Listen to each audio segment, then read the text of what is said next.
గురూజీ 72 గంటల్లోనే ఫోన్ లోని అద్భుతమైన జ్యోతిష్య పరిష్కారం చూపిస్తారు. నమ్మండి, నమ్మకపోండి, ఇది నిజం. శ్మశాన కాళి రుద్ర చౌడీదేవి ఆరాధకులు నంబర్ 1 వశీకరణ స్పెషలిస్ట్. గురూజీ మనిషి పుట్టుక నుండి చనిపోయే వరకు వచ్చే అన్ని క్లిష్టమైన సమస్యలకు పరిష్కారం ఇక్కడ లభిస్తుంది. విద్య, ఉద్యోగం, వ్యవహారం, స్త్రీ ప్రేమ, పెళ్లి, సంతానం, స్త్రీ పురుష వశీకరణం, భూవశం, భార్యాభర్తల కలహాలు, కోర్టు సమస్యలు, విడాకుల సమస్యలు, చేతబడి, అప్పుల బాధ, ఇంకా మీకు ఎలాంటి సమస్యలు ఉన్నా 72 గంటల్లోనే శాశ్వత పరిష్కారం చేయబడును. ఓం సదాశివ సమారంభాం వ్యాస శంకర మధ్యమాం అస్మదాచార్య పర్యంతాం వందే గురు పరంపరాం. జ్యోతిష్ శాస్త్రాన్ని భావితరాల వారికి ప్రసాదించిన ఋషుల యొక్క పాదపద్మాలకి నమస్కారం చేసుకుంటూ, అలాగే నాకు ఈ జ్యోతిష విద్యను నేర్పిన గురువర్యులు జ్యోతిష బ్రహ్మ కీర్తిశేషులు శ్రీ ఏరంకి సూర్యనారాయణమూర్తి గారు, సూర్యశ్రీ దైవజ్ఞ గారి యొక్క పాదపద్మాలకి నమస్కారం చేసుకుంటూ, ఓం శ్రీ మహాగణాధిపతి నమః, శ్రీ గురుభ్యో నమః, హరి ఓం. వీక్షకులందరికీ నమస్కారం. ఆగస్టు నెల 24వ తారీఖు లగాయతు ఆగస్టు 30 వరకు ఉండేటువంటి గ్రహగతుల ఆధారంగా ద్వాదశ రాసుల వారికి ఈ వారం ఏ విధమైనటువంటి శుభాశుభ ఫలితాలు కలగబోతూ ఉన్నాయో ఈ కార్యక్రమం ద్వారా తెలుసుకుందాం.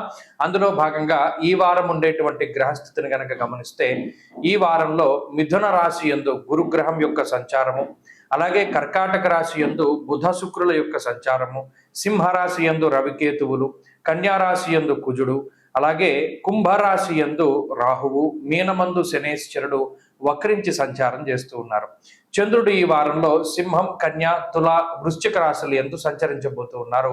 ఇటువంటి పరిస్థితుల్లో ద్వాదశ రాశుల వారికి ఏ విధమైనటువంటి ఫలితాలు కలగబోతున్నా తెలుసు. మిథున రాశి వారికి ఈ వారం సానుకూలమైనటువంటి గ్రహస్థితి గోచరిస్తూ ఉన్నాయి. ప్రత్యేకించి ఈ రాశి వారికి 2వ స్థానమందు ఉన్నటువంటి బుధ శుక్రుల తాలూకు అనుకూలత, అలాగే తృతీయ స్థానమందు ఉన్నటువంటి రవిగ్రహం యొక్క ఆనుకూల్యత, అలాగే ఈ వారంలో ఉండేటువంటి చంద్రబలంతో కలుపుకొని 4 గ్రహాల తాలూకు శుభ ఫలితాలు రానున్నాయి. ప్రత్యేకించి ఈ రాశి వారికి మిగతా దీర్ఘ సంచార గ్రహాలు అనుకూలంగా లేకపోయినా 2వ స్థానమందు గోచారంలో ఈ వార ఫలితాలు మనం చూసుకునేటప్పుడు అతి తక్కువ కాలం సంచరించి అతి ఎక్కువ ఫలితాన్ని ఇచ్చేటువంటి గ్రహం ఏదో దాన్ని పట్టుకోవాలి. చాలా మందిలో ఒక భావన ఉంటుంది, ఏమంటే మరి దీర్ఘ సంచార గ్రహాలు ప్రతికూలంగా ఉన్నాయి, జన్మగురుడు ఉన్నారు, దశమంలో శని వక్రించి ఉన్నారు, నవమరాహు ఉన్నారు, అయినా మీరు బాగుందని ఎందుకు చెప్తున్నారు అంటే, ఈ చిన్న ఈ గ్రహాలు అనుకూలించడం వల్ల వచ్చేటువంటి ఫలితాలు ఎలా ఉంటాయనేది కూడా మీకు తెలుస్తూ ఉంటుంది. మీరు గమనించండి, రవి తృతీయంలోకి వెళ్ళిన తర్వాత, అంటే ఈ ఆగస్టు నెలలో 16వ తారీఖు దాటిన తర్వాత ఉండే మిథున రాశి వారి పరిస్థితి మెరుగుపడుతుంది. ఎందుకు? ఆరోగ్యం, నిత్య సంతోషం, బంధుమిత్ర సమాగమ అన్నారు. అంటే రవి తృతీయంలో ఇచ్చేటువంటి ఫలితానికి 2వ స్థానంలో ఇచ్చేటువంటి ఫలితానికి వ్యత్యాసం ఉంటుంది. ఆయన ఆత్మశత్రోత్సాహ వనపర్వతాది పితృకారకుడు కాబట్టి మనలో కొంత ఉత్సాహానికి, ధైర్యానికి, సాహసోపేతమైనటువంటి చర్యలకి, ఏదైనా ఒక పని చేయాలంటే కొంత ఊతానికి ఆయన సహాయపడుతూ ఉంటారు. కాబట్టి మిథున రాశి వారికి 4 గ్రహాల తాలూకు శుభ ఫలితాలు కనబడుతూ ఉన్నప్పటికీ, ఇందాక మనం చెప్పుకున్నట్టు జన్మగురుడు, అర్ధాష్టమ కుజుడు కొంత వ్యతిరేకమైనటువంటి ఫలితాలను ఇస్తారు. గురుడు రాజకోపో యశోహాని అన్నారు. అంటే కావాలని ఎవరైనా నీలాపనిందలు మీ మీద వేయడానికి ఎక్కువ ప్రయత్నాలు జరుగుతూ ఉంటాయి. మీరు చెయ్యనటువంటి ఏదైనా చిన్న అకృత్యాలని మీరు చేశారు అని నిరూపించడానికి ఎక్కువ మంది దీనికి సహకరిస్తూ ఉంటారు, మీ మీద నిందారోపణలు చేయడానికి. ఈ నిందారోపణల వల్లే కొంత భయం వేస్తూ ఉంటుంది. భాగ్యహానిర్ భయం క్రూర బంధువైరం ధనక్షయం. చతుర్థ స్థానమందు కుజుడు ఉండడం వల్ల కూడా అటు కొంచెం మానసిక భయానికి కారణం. ఇక్కడ చూడండి, రవి మానసిక ధైర్యానికి అవకాశాన్ని ఇస్తే కుజుడు మనోభయానికి అవకాశాన్ని కల్పిస్తున్నాడు. కాబట్టి దీనివల్ల ఏమవుతుంది, రెండిటి తాలూకు ఫలితం వస్తుంది. ఒకానొక సందర్భంలో బాగా ధైర్యంగా ఉంటారు, ఒకానొక సందర్భంలో బాగా భయపడుతూ ఉంటారు. ఇలా మిశ్రమమైనటువంటి వాతావరణం ఉంటుంది. ప్రత్యేకించి ఆర్థిక ఇబ్బందులు ఏమీ లేవు, అలానే వచ్చినటువంటి రూపాయి జేబులోకి వెళ్ళదు, ఖర్చు అవుతూనే ఉంటుంది. ఇటువంటి పరిస్థితులన్నీ కూడా ఈ వారంలో మిథున రాశి వారికి ప్రత్యేకించి కనబడుతూ ఉంటాయి. ఉద్యోగపరమైనటువంటి ఒడిదుడుకులు, ఒత్తిడి ఉన్నప్పటికీ అధిగమించగలుగుతారు. ఈ వారంలో మిథున రాశి వారు మరింత అనుకూలమైనటువంటి ఫలితాలను సాధించడానికై ఎక్కువగా శివాష్టోత్తర శతనామావళి స్తోత్రాన్ని పారాయణ చేస్తూ ఉండడం చెప్పదగినటువంటి సూచన. ఈ వారంలో కలిసి వచ్చేటువంటి రోజు శుక్రవారంగా చెప్పవచ్చును. అదృష్ట సంఖ్య 5, అదృష్ట వర్ణము తెలుపు. ఓం సదాశివసమారంభాం వ్యాసశంకరమధ్యమాం అస్మదాచార్యపర్యంతాం వందే గురుపరంపరాం. జ్యోతిష్ శాస్త్రాన్ని భావితరాల వారికి ప్రసాదించిన ఋషుల యొక్క పాదపద్మాలకి నమస్కారం చేసుకుంటూ, అలాగే నాకు ఈ జ్యోతిష విద్యను నేర్పిన గురువర్యులు జ్యోతిష బ్రహ్మ కీర్తిశేషులు శ్రీ ఏరంకి సూర్యనారాయణమూర్తి గారు, సూర్యశ్రీ దైవజ్ఞ గారి యొక్క పాదపద్మాలకి నమస్కారం చేసుకుంటూ, ఓం శ్రీ మహాగణాధిపతి నమః, శ్రీ గురుభ్యో నమః, హరి ఓం. వీక్షకులందరికీ నమస్కారం. ఆగస్టు నెల 24వ తారీఖు లగాయతు ఆగస్టు 30 వరకు ఉండేటువంటి గ్రహగతుల ఆధారంగా ద్వాదశ రాసుల వారికి ఈ వారం ఏ విధమైనటువంటి శుభాశుభ ఫలితాలు కలగబోతూ ఉన్నాయో ఈ కార్యక్రమం ద్వారా తెలుసుకుందాం.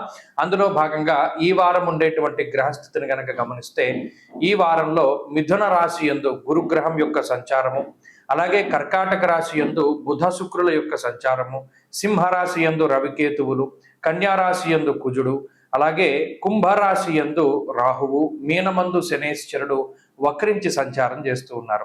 చంద్రుడు ఈ వారంలో సింహం, కన్య, తుల, వృశ్చిక రాశులు యందు సంచరించబోతూ ఉన్నారు. ఇటువంటి పరిస్థితుల్లో ద్వాదశ రాశుల వారికి ఏ విధమైనటువంటి ఫలితాలు కలగబోతున్నా తెలుసు. మిథున రాశి వారికి ఈ వారం సానుకూలమైనటువంటి గ్రహస్థితి గోచరిస్తూ ఉన్నది. ప్రత్యేకించి ఈ రాశి వారికి 2వ స్థానమందు ఉన్నటువంటి బుధ శుక్రుల తాలూకు అనుకూలత, అలాగే తృతీయ స్థానమందు ఉన్నటువంటి రవిగ్రహం యొక్క ఆనుకూల్యత, అలాగే ఈ వారంలో ఉండేటువంటి చంద్రబలంతో కలుపుకొని 4 గ్రహాల తాలూకు శుభ ఫలితాలు రానున్నాయి.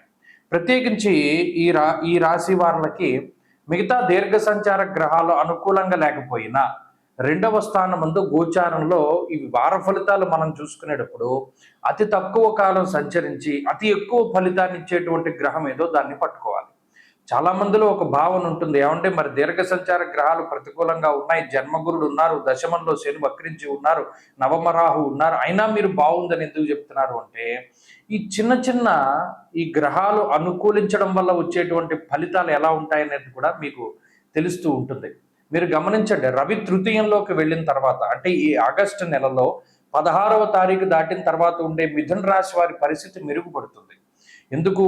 ఆరోగ్యం, నిత్య సంతోషం, బంధుమిత్ర సమాగమ అన్నారు. అంటే రవి తృతీయంలో ఇచ్చేటువంటి ఫలితానికి 2వ స్థానంలో ఇచ్చేటువంటి ఫలితానికి వ్యత్యాసం ఉంటుంది. ఆయన ఆత్మశత్రోత్సాహ వనపర్వతాది పితృకారకుడు కాబట్టి మనలో కొంత ఉత్సాహానికి, ధైర్యానికి, సాహసోపేతమైనటువంటి చర్యలకి, ఏదైనా ఒక పని చేయాలంటే కొంత ఊతానికి ఆయన సహాయపడుతూ ఉంటారు. కాబట్టి మిథున రాశి వారికి 4 గ్రహాల తాలూకు శుభ ఫలితాలు కనబడుతూ ఉన్నప్పటికీ, ఇందాక మనం చెప్పుకున్నట్టు జన్మగురుడు, అర్ధాష్టమ కుజుడు కొంత వ్యతిరేకమైనటువంటి ఫలితాలను ఇస్తారు. గురుడు రాజకోపో యశోహాని అన్నారు. అంటే కావాలని ఎవరైనా నీలాపనిందలు మీ మీద వేయడానికి ఎక్కువ ప్రయత్నాలు జరుగుతూ ఉంటాయి. మీరు చేయనటువంటి ఏదైనా చిన్న అకృత్యాలని మీరు చేశారు అని నిరూపించడానికి ఎక్కువ మంది దీనికి సహకరిస్తూ ఉంటారు, మీ మీద నిందారోపణలు చేయడానికి. ఈ నిందారోపణల వల్లే కొంత భయం వేస్తూ ఉంటుంది. భాగ్యహానిర్భయం క్రూర బంధువైరం ధనక్షయం. చతుర్థ స్థానమందు కుజుడు ఉండడం వల్ల కూడా అటు కొంచెం మానసిక భయానికి కారణం. ఇక్కడ చూడండి, రవి మానసిక ధైర్యానికి అవకాశాన్ని ఇస్తే కుజుడు మనోభయానికి అవకాశాన్ని కల్పిస్తున్నాడు. కాబట్టి దీనివల్ల ఏమవుతుంది, రెండిటి తాలూకు ఫలితం వస్తుంది. ఒకానొక సందర్భంలో బాగా ధైర్యంగా ఉంటారు, ఒకానొక సందర్భంలో బాగా భయపడుతూ ఉంటారు. ఇలా మిశ్రమమైనటువంటి వాతావరణం ఉంటుంది.